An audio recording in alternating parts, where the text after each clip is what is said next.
Hi everybody, I'm Evan Mitchell, music director of the Kingston Symphony, and I am so thrilled to be presenting this concert to you this weekend.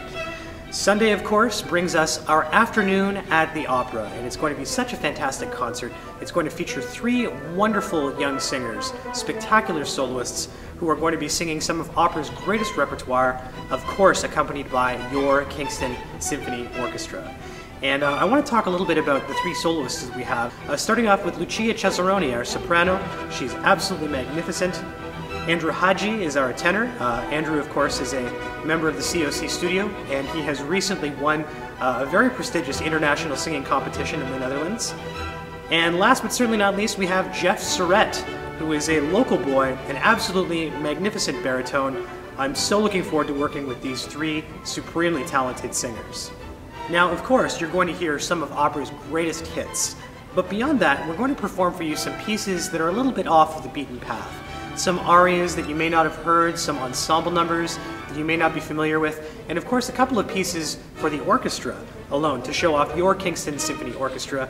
And it's such a delightful mix of music. It's really a highlight of the season for me and for the orchestra. We're all looking forward to this show. So what exactly do I mean when I say we're going to be performing some pieces that are off the beaten path? Well, a prime example of that is the piece with which we are going to open the program. This is the ballet music from Massenet's opera, Le Cid.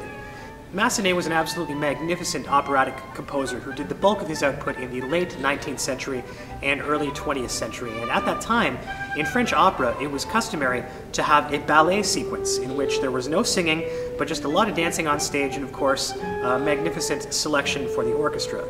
And the ballet music from Le Cid is really my favorite example of ballet music in opera. It represents Massenet at his very finest, some dramatic, beautiful music that has a quite Spanish flair, as you'll hear. Now don't worry, opera goers, you're going to be hearing some of the most beloved music ever to grace the opera stage. We're going to be performing excerpts from La Bohème, we'll be performing a selection from La Traviata, of course we'll be performing the uber-popular Overture to the Barber of Seville by Rossini. This concert has all the ingredients for a fabulous operatic recipe. You've got three young, talented singers who are going to knock your socks off. You have your Kingston Symphony Orchestra and some of the greatest music ever written. It's going to be such a special afternoon. We hope to see all of you at the afternoon at the Opera, 2:30 p.m. on Sunday at the Grand Theatre. See you then.